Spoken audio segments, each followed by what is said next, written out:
What's my name? Who are you?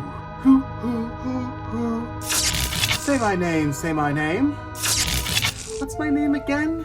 What's my name again? Am I a horse with no name? Stop! In the name of love? Is this the name game? You give love a bad name. Hi, my name is... Well, it doesn't look like I'm going to know who I am anytime soon, but let's go ahead and talk about the new movie by Maggie Gyllenhaal named The Bride. Wait, is that my name? Dr. Frankenstein's lonely creature travels to 1930 Chicago to seek the aid of a Dr. Euphonius in creating a companion for him. The doctor reinvigorates a murdered young woman and the bride is born. She is beyond what either of them intended, igniting a combustible romance, the attention of the police, and a wild and radical social movement. Rated R. The movie opens on Mary Shelley, the author of the 1818 novel Frankenstein, in a dark black and white void. Played by Jessie Buckley, she talks about being trapped in this void since her death in 1851. This was a rather unexpected starting point for the movie. We are then introduced to Ida, also played by Jessie Buckley. She's at a party, surrounded by lecherous men, and she is not having a good time. Mary Shelley decides to possess Ida to escape her dark prison. What follows is a great example of the acting prowess of Jessie Buckley, who just won an Oscar for her performance in Hamlet. She switches between these two people in a manic flurry. Ida struggles to figure out what is happening, and Mary Shelley is struggling to figure out how to use this new body. Plus, she was switching between accents as well. Unfortunately, this bold take on the story does disappear after a while. Mary Shelley pretty much disappears for most of the movie. I think if she was still present, even slightly more, it could have helped Ida come to terms with being the bride a little bit better. Back at the party, the men in Ida's company were not fans of her newfound confidence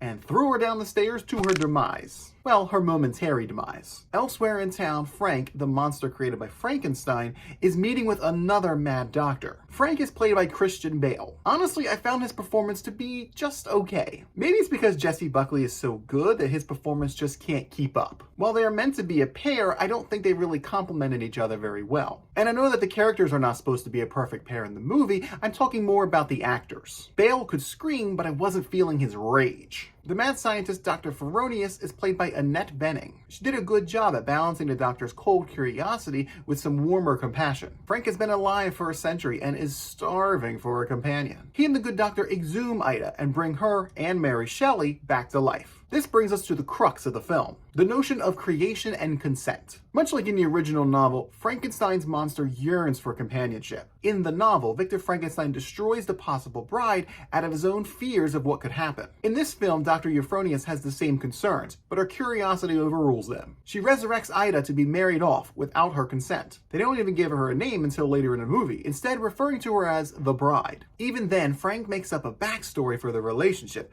including how he proposed to her. She was manipulated to be something that she is not. But it was the same when she was alive as Ida. Men considered her, and women in general, to be property, to be used how they see fit. It can be hard to watch scenes like this. There is violence against women throughout the entire film. Director Maggie Gyllenhaal doesn't shy away from it. Some may consider this to be a bit heavy-handed. I thought it was a great way to show who the real monsters were. This extended into the in-film movies as well. Frank is obsessed with an actor named Ronnie Reed, played by Jake Gyllenhaal, the brother of the director. In Reed's movies, women are easily swayed by a song and a dance. Frank develops this kind of parasocial relationship with Reed, imagining their kinship. He fantasizes about wooing people with his own little dance numbers, including the bride. I do want to compliment Jake Gyllenhaal on his performance, though. It's a small part, but he emulates those classic movies really well. He even sings a song in the closing credits that was great. These same themes continue with the introduction of two detectives. Jake Wiles, played by Peter Sarsgaard, the director's husband, and Myrna Malloy, played by Penelope Cruz. Both are investigating the string of crimes left by the monsters. But police always ignore Malloy, instead only speaking to her male counterpart. She is consistently dismissed as a secretary. Wiles even plays along with this, reinforcing the sentiment. As for these two characters, I was kind of thrown off by their inclusion at first. I think it makes sense that there are police investigating the monsters, but their introduction was sudden and out of nowhere. Then the story would focus focus on them randomly. I wish there was more background on them so they could be more well-rounded. The film follows the monsters and their partying and their exploration across the nation. It's a Bonnie and Clyde kind of film without the straightforward murder. Instead, there's campy dance sequences. Full ensembles tap dancing to Puttin' on the Ritz. Honestly, I feel these scenes fit the movie really well. They play into Frank's fantasies. They also help with the bride's journey of self-discovery. Feeling confused? Do a little jig to see what shakes loose.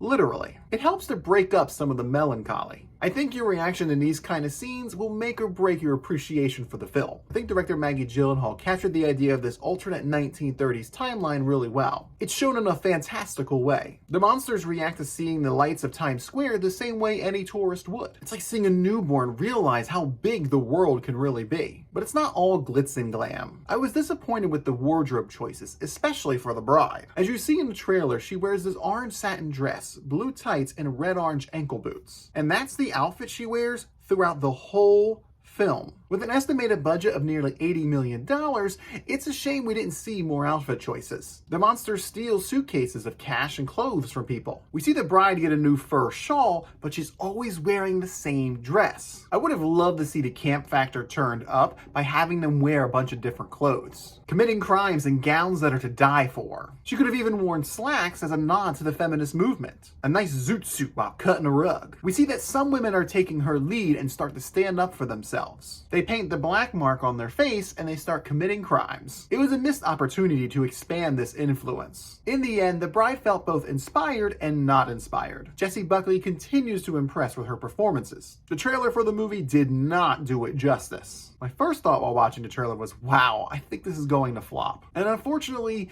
it is. At the time of me writing this review, the film has only taken in about $21 million. I think that if it was marketed better, more like the 2013 version of The Great Gatsby, then it could be on its way to a cult-like status. But for now, I think people will probably watch it on streaming and think, oh, that wasn't too bad. And I think if you were interested in this film, you should definitely go see it in theaters, even if it's only for Jessie Buckley's performance. And it's for these reasons I am giving The Bride the monstrous score of 6.5 out of 10. Overall, it's a decent time in the theater, but a few different artistic choices could have made it a raucous time. So, did you do the monster mash in the aisles while watching The Bride? If so, tell me what you thought about it in the comments down below. And don't forget to like the video and subscribe to the channel for more resurrected content just like this. Thanks for watching, and I'll see you at the moving pictures.